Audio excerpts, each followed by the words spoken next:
Hey everybody, it's me, Celeste Hackett, and I am doing the interview this time. And we're here with Paul Ramsay, who's been so kind to be interviewing all the hypnotists with the NGH who have presentations, and now it's his turn. So I want you to welcome in your own mind, or maybe as you sit behind your computer, I want you to give him a big hand. Everybody, Paul Ramsay, how you doing, Paul? Thank you. This is a refreshing change. I've done over 60 of the other ones so far, and now to be on the other side of it is kind of cool. So how are you? I'm fine. I know we're not talking about this because we're going to get into your thing very soon, but I do think that people want to know, how did you get the idea to do all these interviews? What inspired you? Because what you're doing is so cool, just getting the word out about the National Guild of Hypnotists and what we have that is so unique to the world and so wonderful. Yeah. So how did you get the idea? It's great. It's this. It really was this.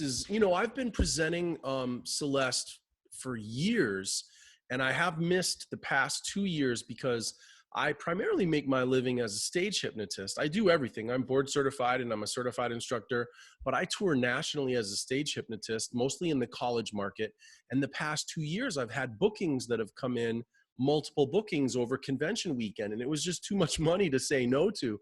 So I've missed the past 2 years, but I've always presented on non-hypnosis topics. Actually, I've always presented on things like blogging, search engine optimization, things that would help my colleagues get more work. Because my thing that drives me crazy is knowing that we have thousands and thousands of hypnotists who are not in full-time practice. And of course, if that's just your choice, your lifestyle choice, I totally accept that, and I support that.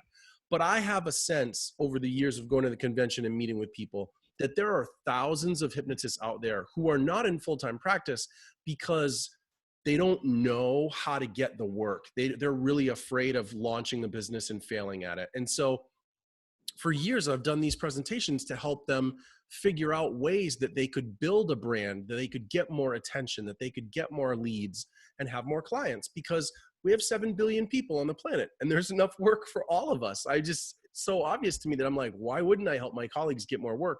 We are an army of caring people who could really go out there and make a difference in the world. So long story, not so short.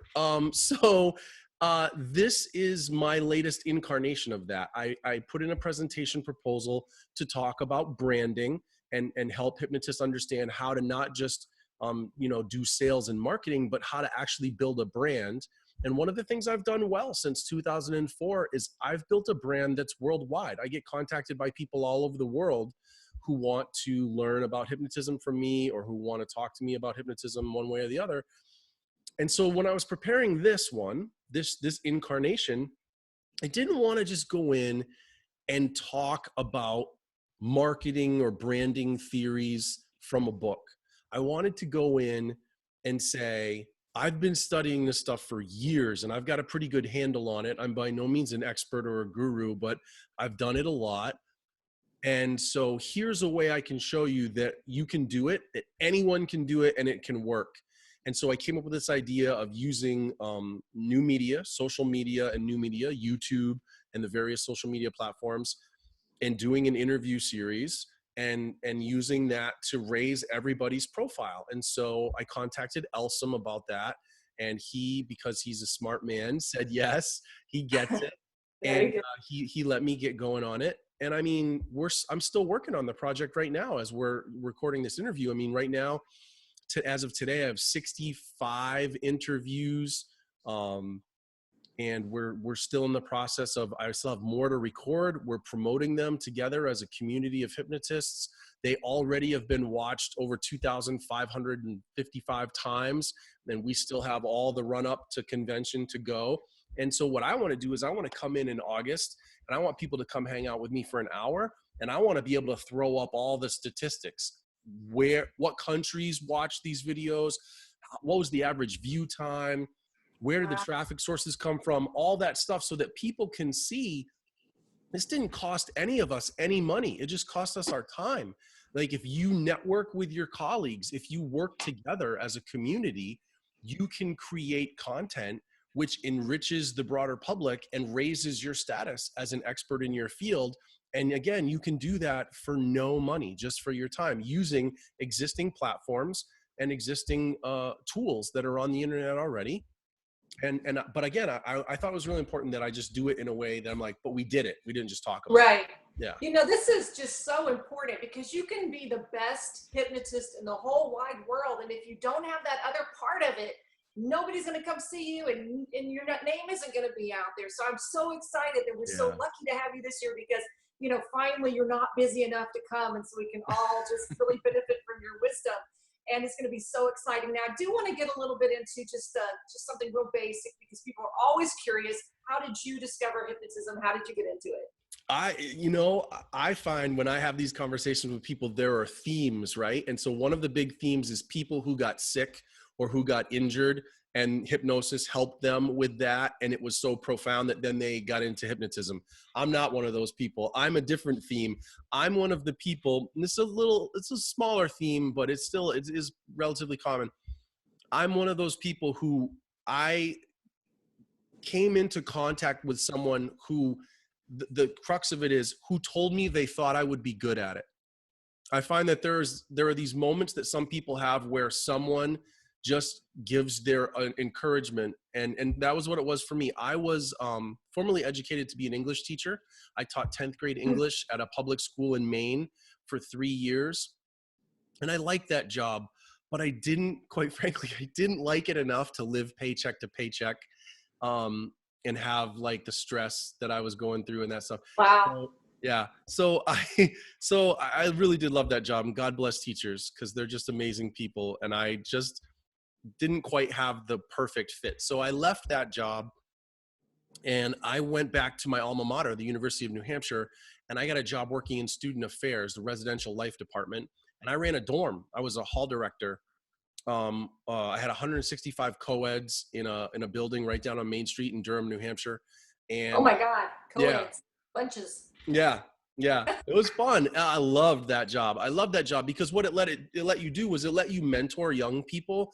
Oh, And the wow. difference between being an English teacher in a public high school where at least half the kids on a pretty regular basis were going, why do I need to take English? I already speak English. And they would like say all that stuff, you know? These kids, they wanted to be in college. They made a choice to come to college, and they were invested and they wanted to be there and they wanted help to be their best. And so I got to have conversations every day with students who were really trying to figure out what they wanted to do with their life. And that was a wonderful job. And part of that job was a small job but part of that job was we were supposed to put on social programs and educational programs right in our building so that students had something to do when they weren't in class that gave them healthy, positive social outlets. And so one of the things I used to do was I hired this retired hypnotist every year to come give a hypnosis demonstration right in my main lounge. His name was Robert Chase. He had a private practice in New Hampshire for 18 years back in the 80s and the early, the 70s and the 80s.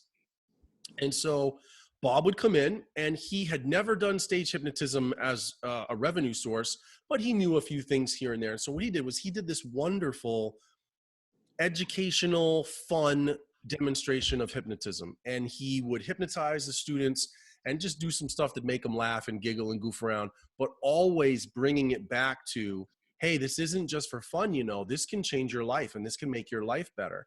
And it was just so great. It was so wonderful. And the third year that I was there, that I brought him in, every year he'd come and we'd do his thing, and then all the students would leave and we'd hang out, we'd chat for a while. And the third year that we did that, he was telling me some story, a case study really, about a client he had years and years ago. And whatever it was, I remember I just said, man, that is so cool how he helped this person. That is so cool. I'd love to learn how to do that. And without missing a beat, he said, well, I'll teach you. And I said, really? And he goes, Paul, I think you'd be really good at it. Wow.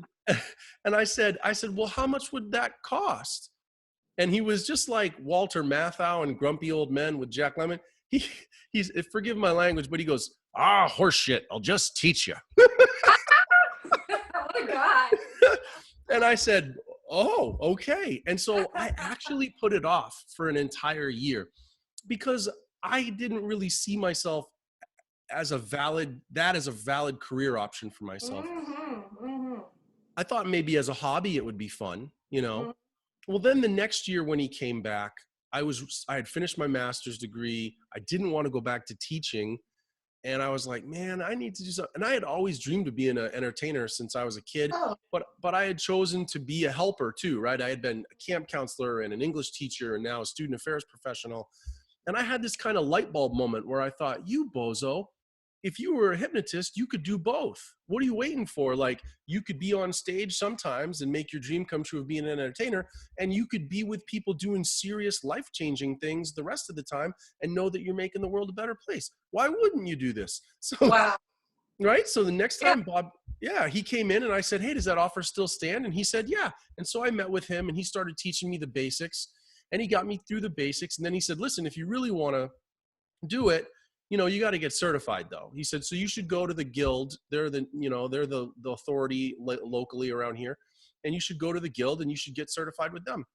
And may I just interject? Yeah, All over please. I've been the talking. 77 countries, all over the world, in 77 countries, they're the authority. I just Yeah. wanted to that. Yeah, that's Yeah, true. I mean, Thank you there for are that. 4 You're right. countries, and they're the oldest and the largest hypnosis organization in the world. I'm so proud to be a part of this. Yeah. And that was a big thing for me. I mean, I said, what do you mean? And he goes, well, they're a national organization. They have people in other countries and they're headquartered right here in New Hampshire. And I said, get out of here. He said, yeah. And I never knew, you know. So I You did didn't know that. I how went lucky and you were. Huh? yeah. So I did that. And then I had 1 more year as a hall director while I was sort of working on that. And so I got done with my 5th year as a hall director. And at the end of that year, I was thinking, man, what do I do? Do I just keep doing the hall director thing and do this on the side? And as that happened, I was driving in my car one day and there was this interview with, I think it was Dave Chappelle, the comedian. And he told this story about how when he was really young, he started doing comedy when he was like 18, really, really young. And he said he went to a comedy night and Eddie Murphy was working this comedy club before he became a megastar, like right before he became a megastar. Wow. And so he goes up to him. He goes, this is back in the days when the comedians got done, they'd still hang out in the club afterward and you could walk up and talk to him. And he said, so I went up to him and I said, Mr. Murphy, I'm a young comedian. And I was just wondering, can I talk to you a little bit? And he said, yeah. He said, and he's chatting, he goes, I'm fine. He said, look, what advice do you have for me? He said, and Eddie Murphy told me the most important thing anyone's ever told me. He said, quit your day job. And I said, what? And he said, look, if you keep your day job, you're never going to be afraid of not being able to pay your bills. And he goes, you're not going to work hard enough at it. He said, you need to quit your day job and you need to do what you say you want to do all the time. And you need, as Cortez said, burn the boats, right? That's the same idea, right? Yeah. I had to do the same thing. Made all the difference. I totally agree with that. And so when I heard it on the radio, I went, that is so smart. And I knew that was me. I'm pretty self-aware. And I knew that was me. I was like, I would do that. I would be like, just kind of poke and prod at it. So I finished my 5th year at the university and I told him I wasn't coming back. And I had a beautiful, only car I ever dreamed of having when I was a kid was a Jeep Wrangler. And I had a Jeep Wrangler Sahara edition, forest green, everything I always wanted. And I sold that car. I had paid it off early. So I actually had equity in the car. And Wow. I sold my car and I took that money and I held it in the bank in case I had a month where I couldn't pay my rent or whatever.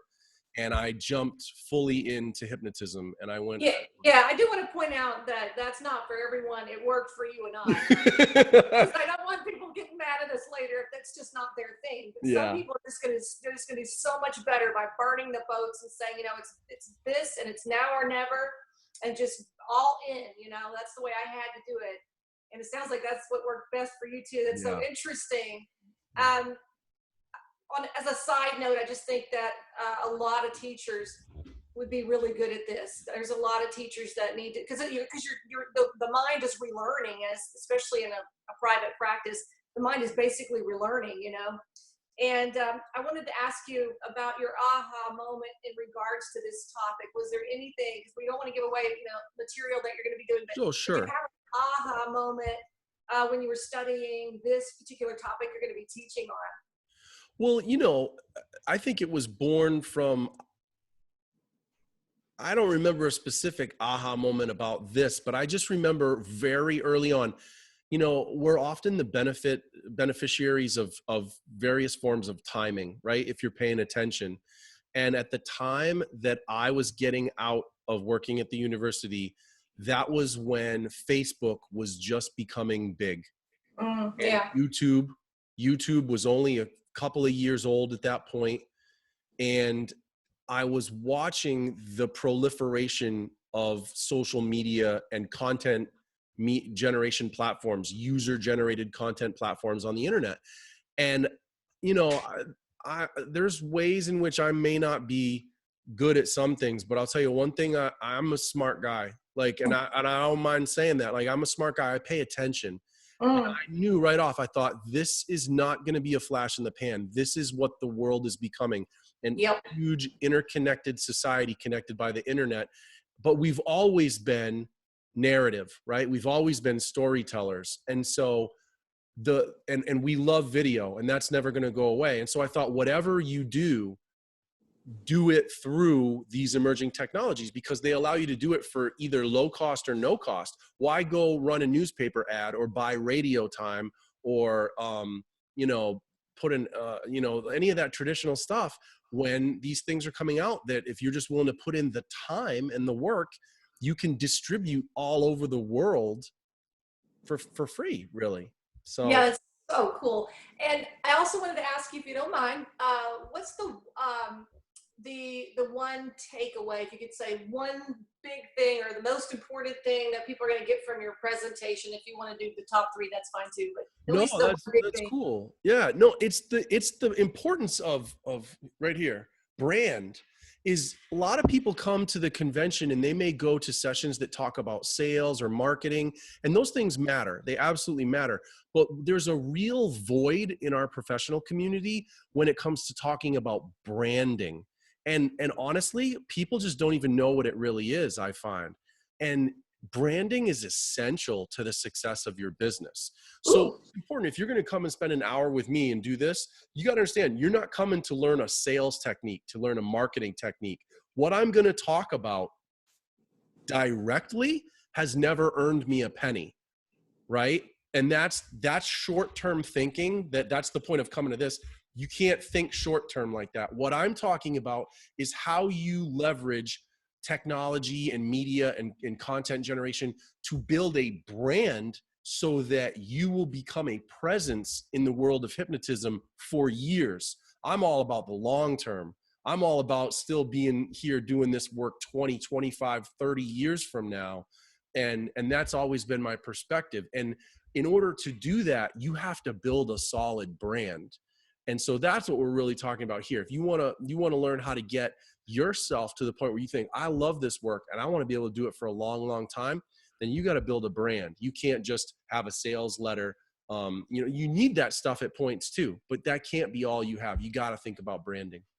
I'm one of those people that is really confused about brand. It's a word that's thrown out by a lot of gurus, professional gurus. So I think this is just going to be a fascinating class. And I'm going to do my best to be there. And I hope everybody will do their best to be there. And can you let people know, Paul, how they can contact you? Well, I'm branded in a few different ways. So because I try to practice what I preach. So if you want to learn more about me as an entertainer, you can go to www.paulramsay.com. That's PAULRAM as in Michael, SAY, paulramsay.com. If you want to learn more about me as a coach and consulting hypnotist, you can go to www.my30dayreboot.com. So that's MY30DAYREBOOT, my30dayreboot.com. And if you want to learn more about me as a hypnotism trainer, you can go to www.besthypnosistraining.com. So I've got 3 different major brands. One's the entertainment brand, one is the personal development brand, and one is the training brand. And you can do that. So you're going to teach how to do that. You can do that. And I'll teach you how to do that. Yeah, that's literally what we're going to get into and talk about. So that's it. But yeah, those are the 3 sites where you can learn about those sort of different faces that I wear, those different brand faces. And if you just want to reach out with to me, I'm on Twitter, I'm on Facebook, I'm on Google Plus, I'm on Instagram, I'm on all those platforms. So if you search for any of those, and the simple thing, if you just want to send me an email, send it to Paul Ramsay BCH. So PaulRamsay BCH@gmail.com. And I'm assuming that below this video, you'll have all that written out for people too. I should if Yeah, I'm you should not have that too written lazy. out. That'd be nice. At Yeah. least one or two places, because you're everywhere, my God. So thank you so much for visiting with us today. You can see, everybody, how we have the most amazing talent teaching and presenting at the National Guild of Hypnotists 2017 this August. Paul is going to be teaching on August the 13th at 1 p.m. You do not want to miss this. Thanks so much, Paul. It was wonderful seeing you and being with you like this. Thank you, Celeste. I'm Celeste Hackett, and I'll see you next time if there is a next time. Bye.